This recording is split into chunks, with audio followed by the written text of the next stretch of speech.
Okay, well, welcome everybody to the Argie Awards. So I'll try to remember to delete that first part of it before once this is finished. So what are the Argie Awards? Growing up, I always used to like joke award shows. So stuff like Fromage, I guess to a lesser extent the Razzies, just any kind of award show where they basically just shit on everything. I always found those a lot of fun. A lot more fun than the award shows where they celebrated stuff. I also enjoyed the what was it again? I also, when I was growing up in university, I had come up with this idea to do the Third World Awards, where I was going to have a bunch of different third world categories and then give out like the most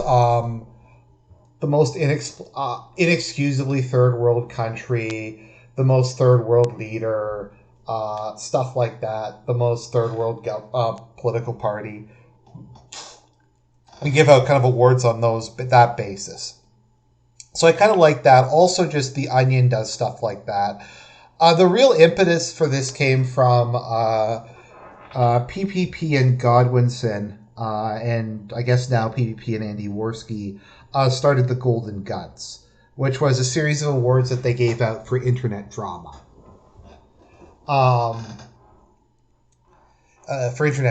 So they would, and they had like a whole bunch of just kind of very different categories from what I was used to, like biggest cope, best take, and stuff like that.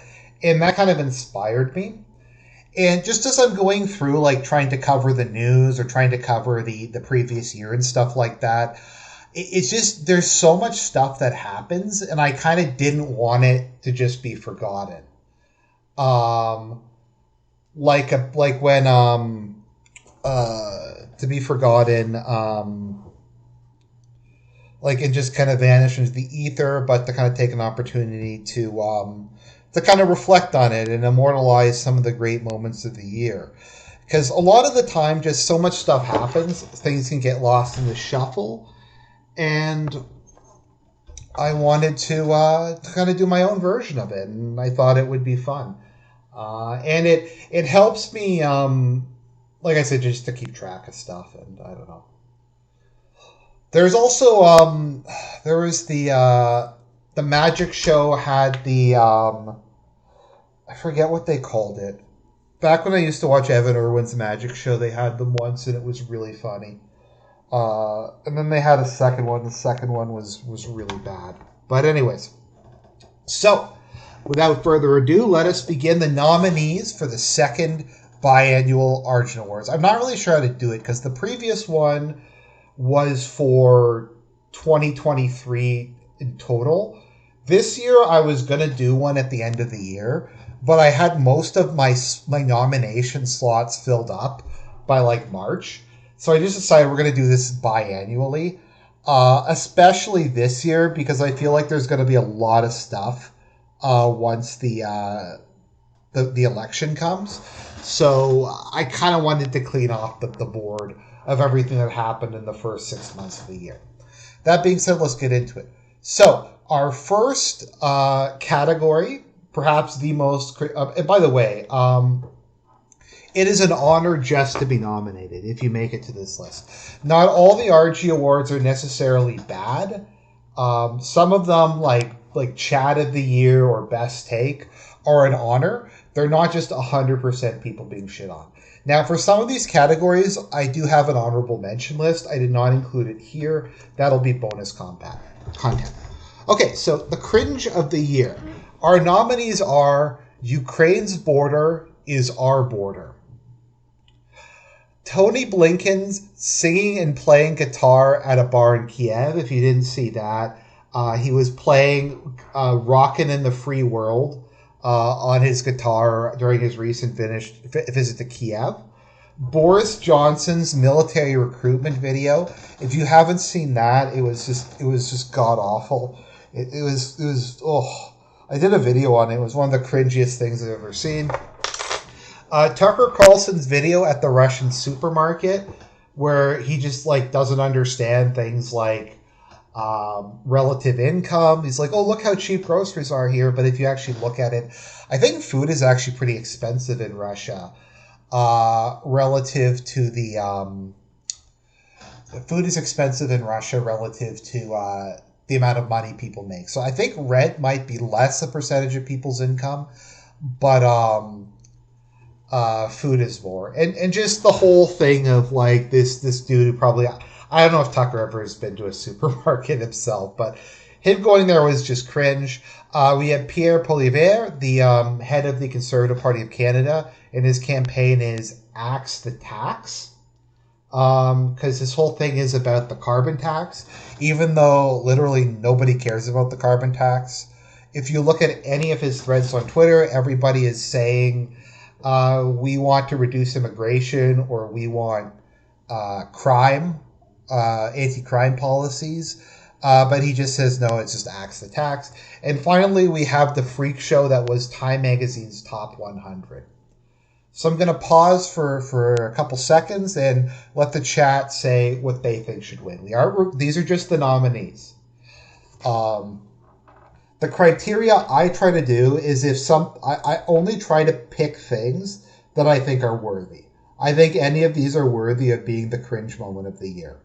Obviously, there's some that are more worthy than others, but I try to get kind of a good representation of stuff that happened. And that sort of thing. So, okay, so people can post in the chat if they want. I'm going to move on to the next category. Next category is the worst take of 2024. First half of 2024. And the nominees are Israel Doesn't Need Us, We Need Israel by Nikki Haley. The difference between our urinal chaotic subways and your candelabra beautiful subways is the literal price of freedom from John Leibowitz. Otherwise known as, or as I like to summarize it, we can't enforce basic laws because we're a free country. It's okay, Anton. We're just literally starting now. I'm just only on the second category. The Ukrainian-Russian border is our border. I had to double nominate this one because it was so bad. We have Rolling Stone, having sex with a dog doesn't mean you're into bestiality. And he wants to make Canada great again. This is not what Canadians want, from Justin Trudeau. So that is those are the nominees for cringe. For worst take. Now, some of these categories were created because they were split. So, like, I don't think we had biggest cope last year. I had so many nominees for worst take, I split it off into biggest cope. I wasn't sure if Zelensky's "we've only lost 31,000 dudes over the course of the Russo-Ukraine war" was more of a bad take or more of a cope. But yeah, so this one is hard. Like, how are you going to deal with this? You have the full mast off from John Leibowitz. You have just Nikki Haley summarizing everything cringy about the modern Republican Party. We have Justo. Although the problem with Justo's take is it's correct. That's the hurdle that he faces. So I think any of these are worthy of winning worst take of the year.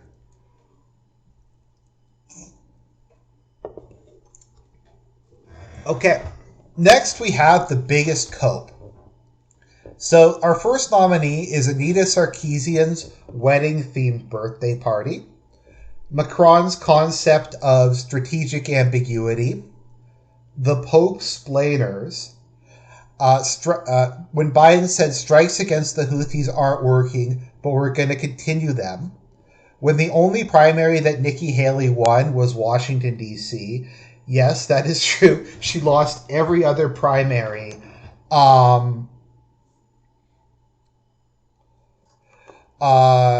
She lost every primary except for Washington, D.C., showing what a swamp creature she is. And Zelensky, the spring offensive failed because it was leaked. This one, I'm going to admit, of the ones we've done, the ones that I think I had the hardest time picking, this one was actually not as hard as you might think. This one was relatively easy. This one was really, really hard, and this one was pretty hard. Because there was one that I wanted to pick, but everybody voted for a different one, and it's rough. It's hard.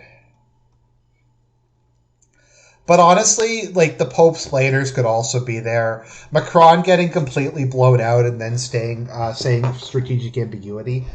Someone was saying that they had never. Sorry, just before I forget, someone was telling me that they'd never heard of the expression "blown out." My understanding is that comes from like like tires. Like if a tire blows out, then the car loses control and crashes. It's also just a term that you use in like sports, like it was a blowout or something like that. Okay. All right, we have the best take. This was another one we had a lot of candidates for. And as per tradition, I gave myself a nomination. Okay, so the first one is the Bukele for I Can Fix Haiti.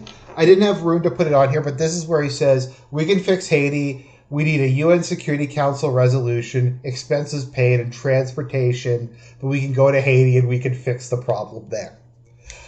We have Zelensky's list of insults against Zelensky, including Frodo, Stuart Little, Little Mossad. I think he dropped some F-slurs, 1.5 meters. Basically just called him like a goblin. It just constantly made fun of his height. That came out after Zelensky was fired.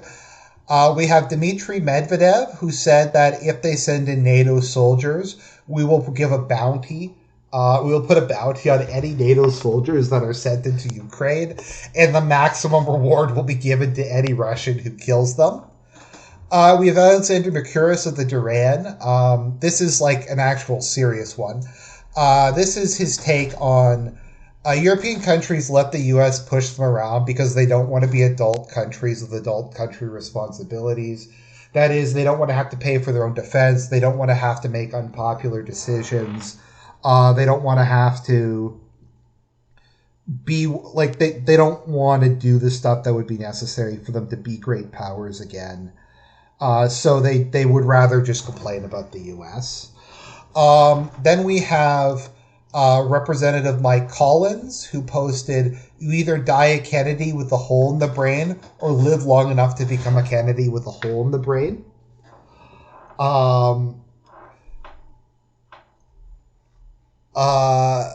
We have regime change is a hell of a drug for me, and go back to India, Nimrata. No one wants you here with Surf Curb.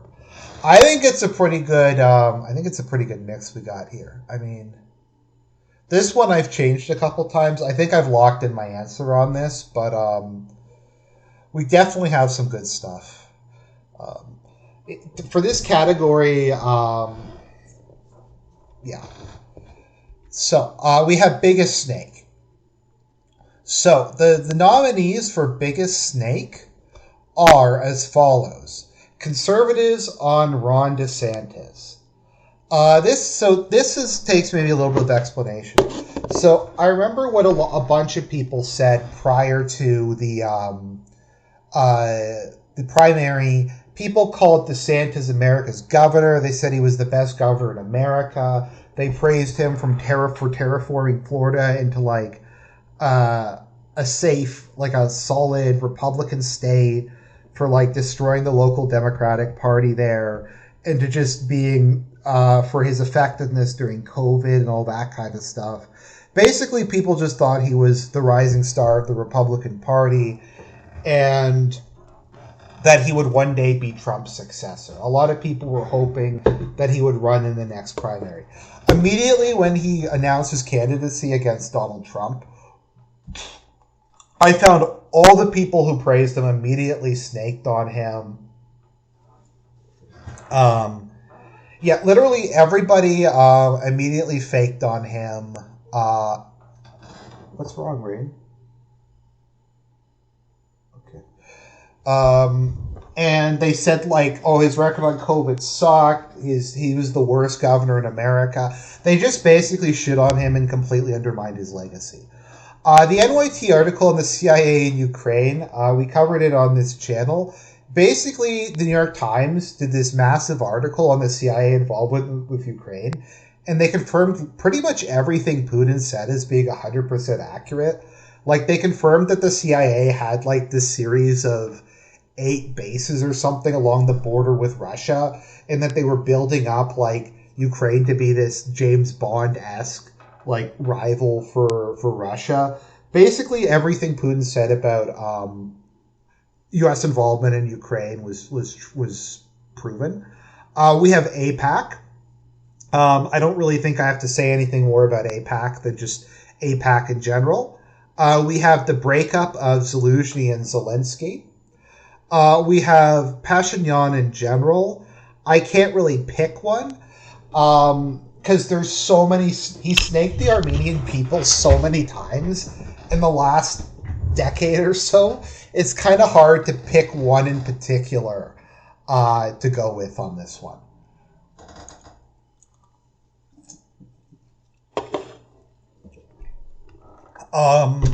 And then we have United States for Ukraine aid bill going to the MIC, and we covered this here. I read through the bill. Of the $61 billion, I think only something like $13 billion like actually went to Ukraine. Almost all of it just went to the MIC and to like just random carve-outs and exemptions and stuff like that, or to Israel. And the whole thing was just a complete and total fraud.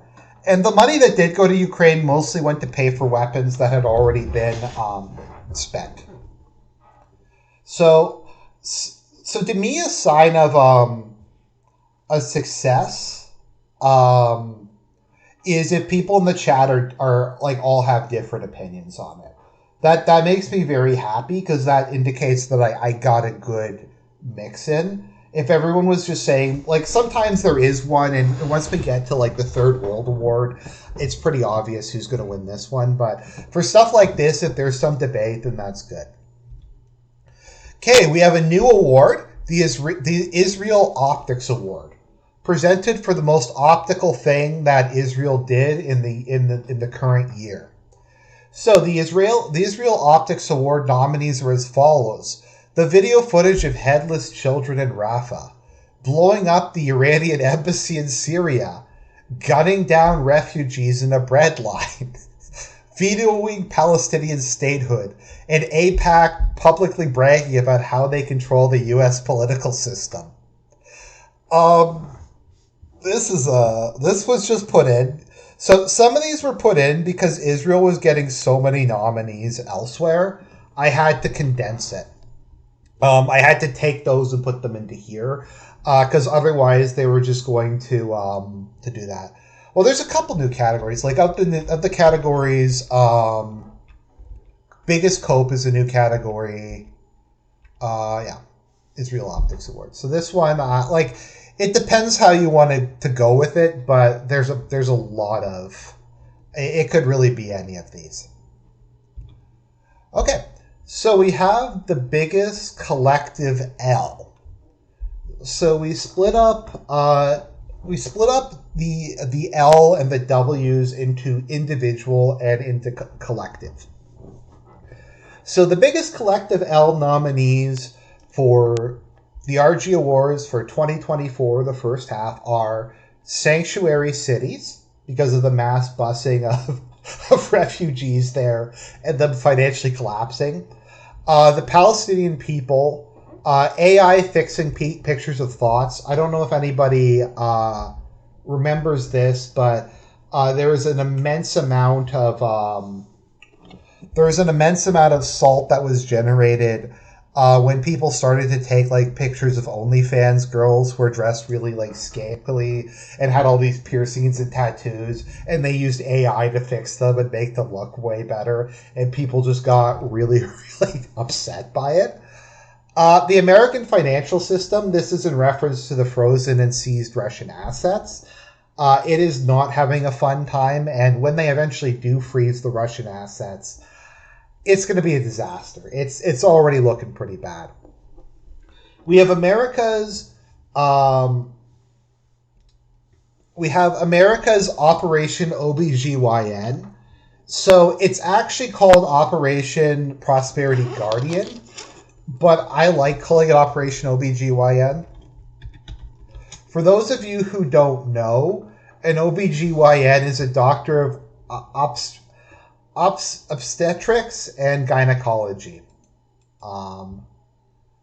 So I just call it that. And we have the EU shell acquisition plan where they were going to get the money together and they were going to go buy like millions of shells on the international arms market.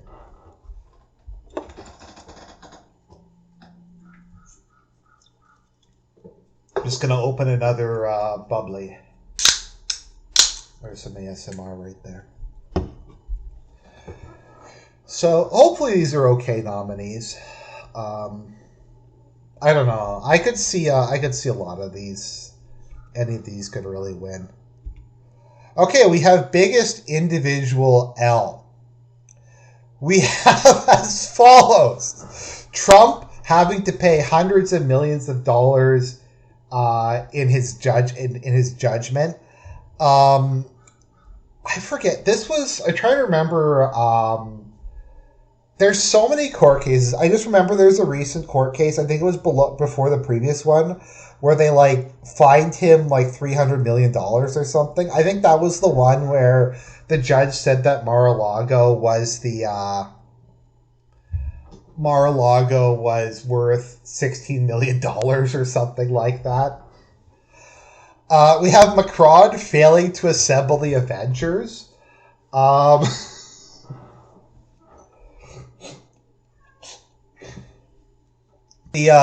That's when Macron was trying to get the coalition of NATO countries together.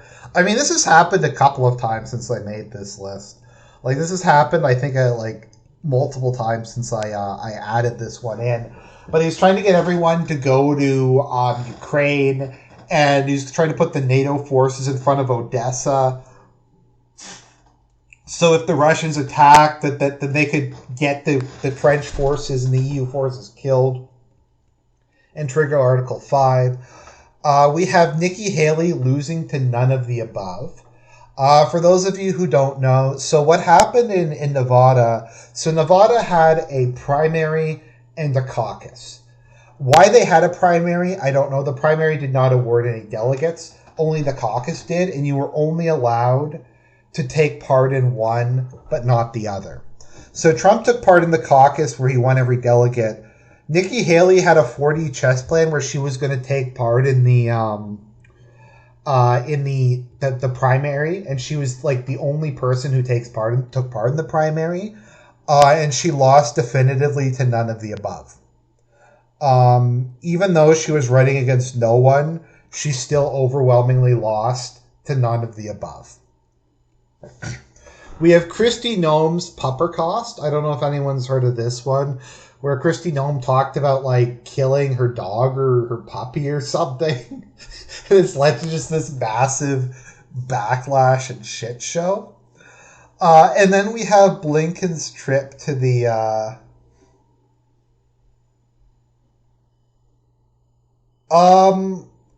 okay, so I can't put Trump getting convicted of 32 felonies because he did raise like $200 million. He raised the entire Biden campaign in like 4 days. Then we have Blinken's trip to China, where he was met by like the deputy mayor of Shaanxi or wherever it was. While he was there, the Communist Party leaked a video of Xi just walking back and forth. This was the tax one, I think. Although it's getting difficult. Where she was like, when is this asshole leaving, basically. He didn't say that, but that was kind of the implication with regards to Blinken. And literally no one saw him off on the airport. He got on the plane by himself. And he was just completely and totally humiliated. DeSantis, I gave DeSantis, was last year. DeSantis's campaign got an Argie Award nominee last year. Okay, so biggest collective W. The nominees for the biggest collective W are as follows. The Houthis for continuing to shut down the entire Red Sea despite there being an international coalition. Israel for getting away with literally everything. The collective West for all the grandstanding they did off of Navalny's death before admitting that, no, he died of natural causes, exacerbated by situations Putin didn't actually directly kill him. The country of Georgia for passing the Foreign Agents Bill despite being threatened by the EU. Russia for winning the Battle of Avdiivka. And the MIC/Deep State for managing to pass the Ukraine aid bill. So, yeah.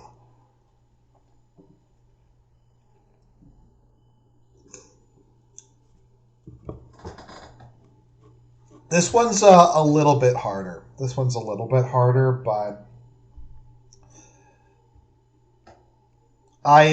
this came down to two. I'm not sure if anyone can guess what are the two that this came down to. But I actually, okay, I'll give you a spoiler. I recently changed this one. I had decided on this one, but I changed it, I think, like yesterday. So, biggest individual W. We have the following. Trump's 9-0 Supreme Court ruling saying that they have to keep him on the ballot. Alexander Vujovic for surviving the Colored Revolution, that is the president of Syria. Serbia. President of Serbia for surviving the attempt by Serbs for violence to overthrow him. We have Biden for escaping prosecution for being senile. Bukele for winning re-election with 83%. Robert Fico for surviving the assassination attempt.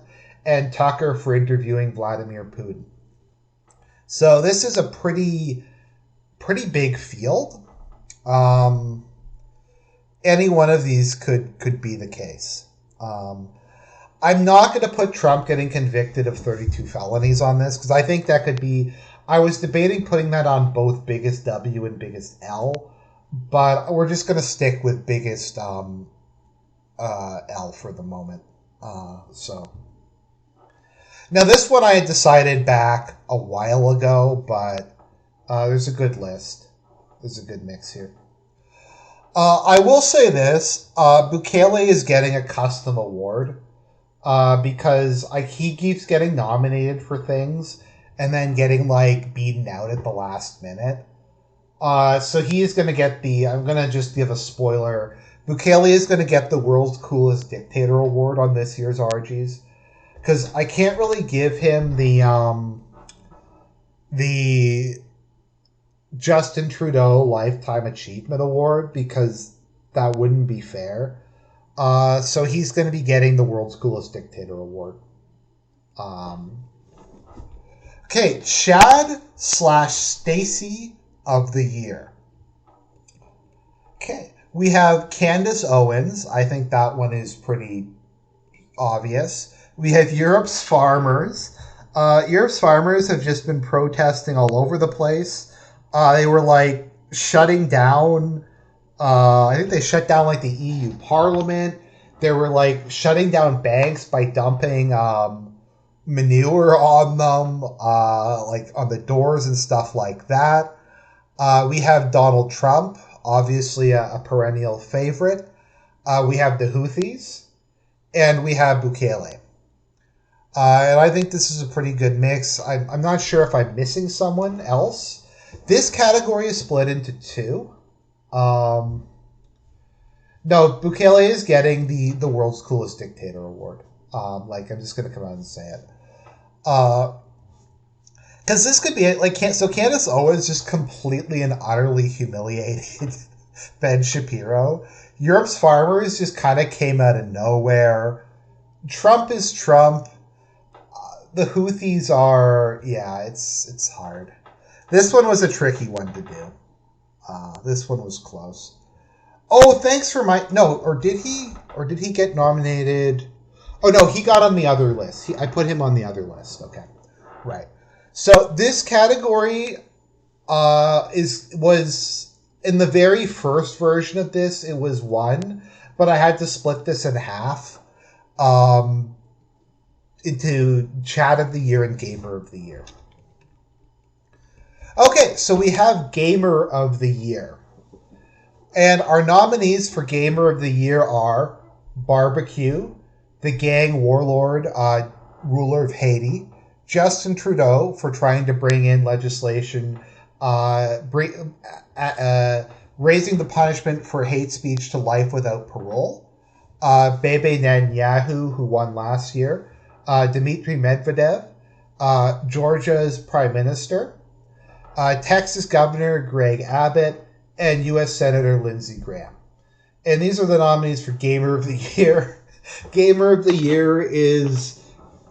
Okay, so for those of you who don't know the meme, so back when Encyclopedia Dramatica was a bigger thing, they used to refer to mass shooters as gamers, and they'd say like their score. So like depending on how many people you shot, that would be like the high score. Is where that comes from. So these are just kind of people who did like edgy stuff. Okay. So I don't know. I think it's pretty. You know what? It's not a bad list, but I think it's very obvious for this one. The U.S. ones. Okay, so Barbecue is the head of like a gang alliance in Haiti that broke out, did the largest prison break in history, and basically overthrew the Haitian government and replaced it with like some sort of loose alliance of gangs that now control the country. So Haiti is now ruled by like by cannibal gangs because of Barbecue.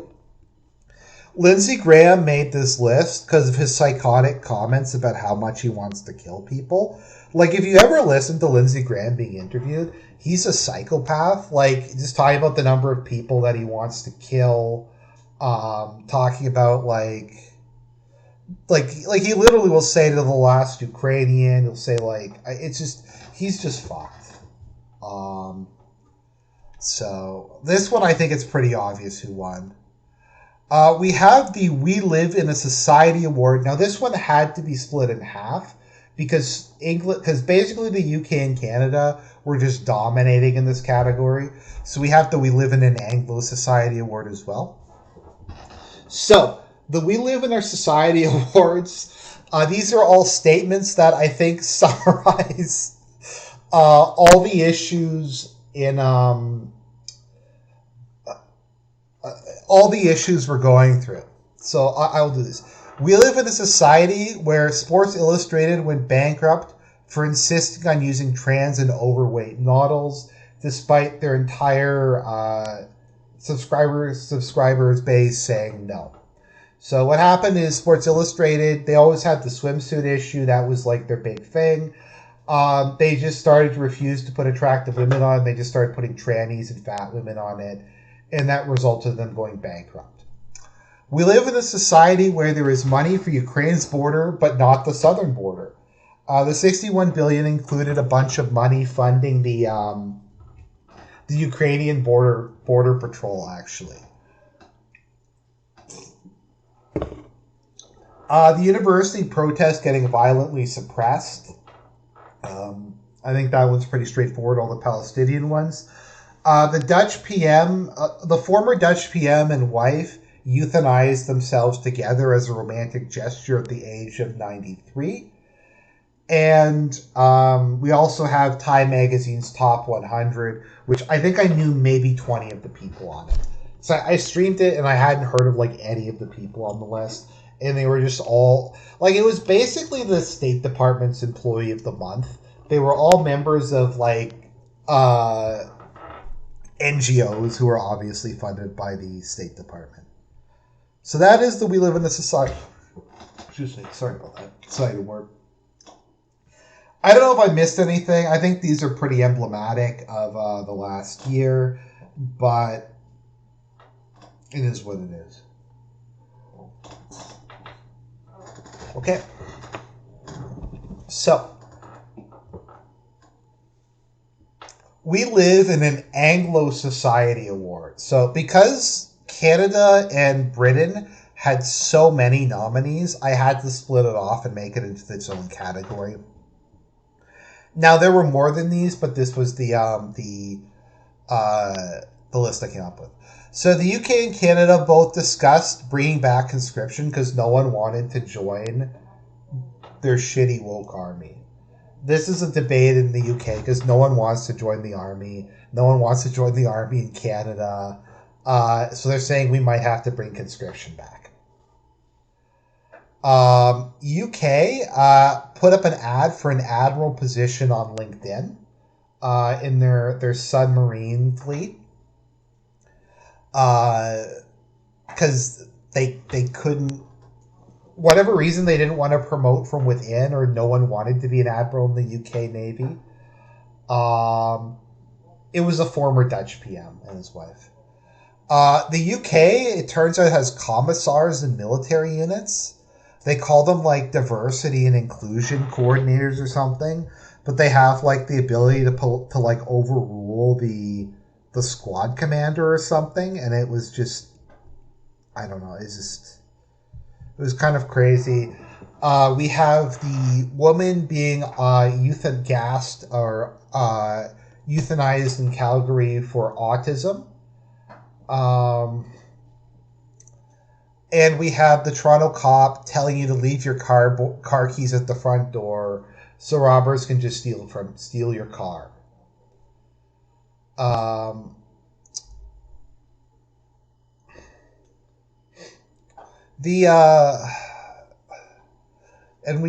covered, I think, all of these on the channel.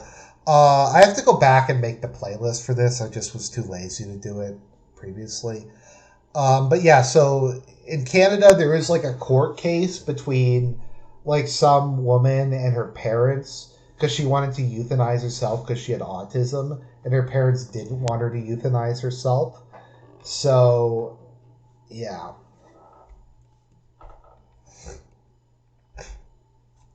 Okay, and we have the G-slur Award of the year. So this goes to the, or no, this should be F-slur. Oh no, G-slur Op Award of the year. Sorry. No, F-slur is a different one. F-slur is a different one. So this is the, I'll just say it, the Gay Op Award of the year. Now the term gay op comes from internet speech. This is where people would like come up with these massive like plans to hack people's like Twitter accounts and try to humiliate them, or try to plant like CP on their computer, or just these like excessively complicated, completely retarded goals that don't, like, plans that don't make any sense. This one was pretty rough. This one was hard. The nominees for Gay Op of the Year go to the Synagogue Tunnels. Yep, the Synagogue Tunnels made it on here. The media trying to gaslight Russia into thinking it wants a ceasefire. Macron's strategic ambiguity. The plan to buy the shells on the international arms market. Macron's Olympic truce proposition to Russia, despite Russia being banned from the Olympics. And the Ukraine war reparation bonds, where the idea was that they were going to borrow money and use the Russian frozen assets as collateral, then default on the bonds, and then seize the collateral as payment for it. It's hard for me to even explain, but yeah. So Macron got like 2.5 here. This was a tricky one. Like, it's sad when Synagogue Tunnels isn't even like in some of these. Didn't even make the list in some of these.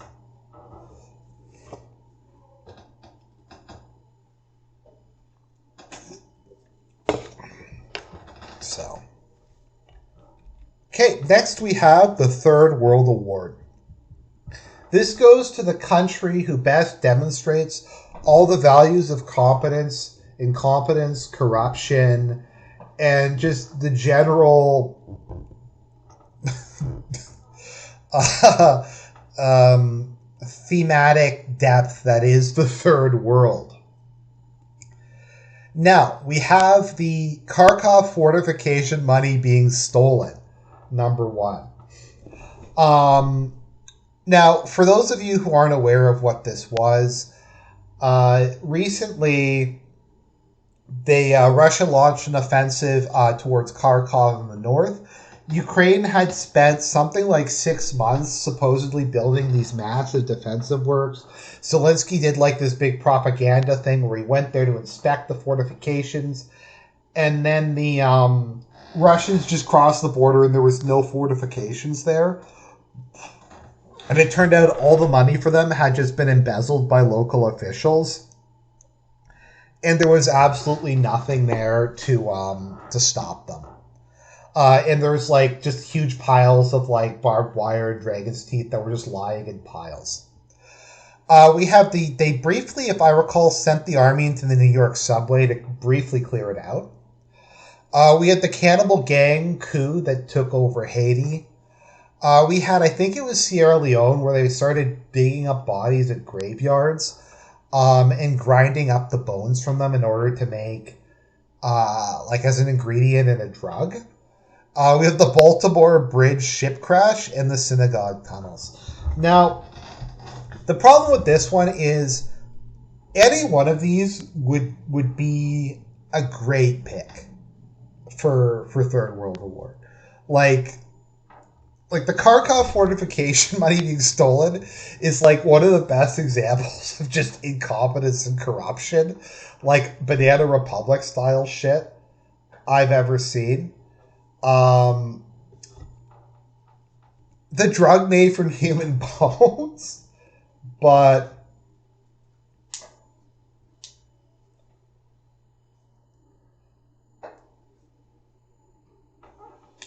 a third world country, it's just the most it's about embodying the spirit of the third world. So it can be anything. Oh, the National Guard is still in the subway? Okay, yeah. Okay, then that's good. Okay. So it's about embodying the spirit of the third world. It's not necessarily about being a third world country. That being said, I think we all know who won this. Like, I don't think that this is really a shocker who this one's going to. And it's hard because any of these, like this one is just like such a shit show. The fact that they're having to do this in New York, the human bones, the Baltimore ship crash, but like we all know, I'm just going to come out and say it. Haiti won. Like, how can you beat cannibal gangs overthrowing a government, like, and taking over the country? Like, that's some next level shit. And the final two awards, and these were, I think, the most contested. These were the most difficult to do. This was initially one award, but it was split into two because there was just too many nominees. And I didn't want the same person to win both awards. So the nominee for F-slur of the year are Olaf Scholz, Rishi Sunak, Tony Blinken, Justin Trudeau, and Time Magazine. The Democrats trying to lock Trump up actually did not make the list. It's an honorable mention, but I think it actually barely got left off. So the last award is Lolcow of the year. Now, how did I decide which was in which category? I don't know. It's kind of very subjective which got into which category. Now, for those of you who don't know, Olaf Scholz won last year. I think it's pretty obvious who won this year. I don't think it's going to be a massive surprise. Justin has the Lifetime Achievement Award named after him. For people who are just going to get an award in case they don't wind up getting someone elsewhere. So Olaf Scholz won last year. But I think most people can guess who's going to win this year. Okay, and our final award, Lolcow of the Year. For Lolcow of the Year, the nominees are Emmanuel Macron, Lloyd Austin, Will Stencil, Joe Biden, and Zelensky. Now, I know Will Stencil probably shouldn't be on this list because I exclude internet people stuff, but he is running for public office, so I'm going to put him on here. So, I mean, this is another tough one. We've got Macron for, like, all of his failed, like, 4D chess plans, like assembling the adventures, the Olympics thing, like, the constantly just getting shot down. I forget, there's a bunch of stuff Lloyd Austin did. I forget why I even put him on this list. Will Stencil, I don't think that needs an explanation. Joe Biden, for so many different reasons. Just any of his interviews. Biden shat himself. Biden's just is talking to dead people. Yeah. And then Vladimir Zelensky for any number of different reasons. Just for, like, just the way he shows up randomly at different, like, conferences he isn't invited to. How much he's been snaked by the U.S., his whole fight with Zelensky. Yeah, so I'm going to be honest, there's two people here who, on these two lists, and if you've been following my community posts, you probably know who they are, who I had to put on separate lists because they're going to, like, win their respective lists. And I didn't want to put this on.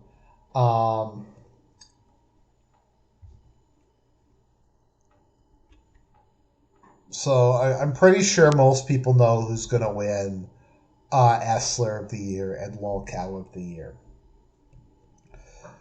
So, those are the nominees for the 19 Argie Awards.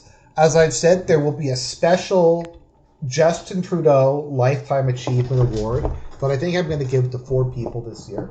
That's the people who deserve an award, but who may or may not have won one. I picked those up before we went through this. Currently, the only winners of the Justin Trudeau Lifetime Achievement Award are Pope Francis and Justin Trudeau. But we're going to add a couple more. And Bukele is going to get his own award, which is the World's Coolest Dictator Award. Because he wore a shirt that said World's Coolest Dictator to make fun of the people shitting on him. So he's going to get one, just in case he doesn't win anything, because he deserves an award for something, for just being such a king. For just being such a king. So anyways, that's what we have. I will probably be starting the new list soon. As to... Hey, Rain, you want to come up here? That's a good girl. Yeah, we'll probably be starting the new list for the second half of the year. There's going to be a lot of shit just from the election. Like, maybe, hopefully you can see why I decided to do this, because there are a lot of worthy nominees. Now, some categories were harder than others to come up with nominees for, but I like to think it's pretty competitive field in most of them. Ironically, the one that I got, I think, the best ones for is also the least competitive. Like, I think all the Third World Awards are great, but somebody said I should just ban Haiti from the Third World Awards because they'll just win every year because it's Haiti. I think that's a good, I think that was a good one to go with as well. So, I hope you people enjoyed the nominations. Yeah. Hopefully, I will let you guys know when I decide on the actual award night, and we will do that live. I'm thinking next Saturday, but I will have to look at my schedule and plan it out. So, God bless everybody. Have a great week. In the words of the late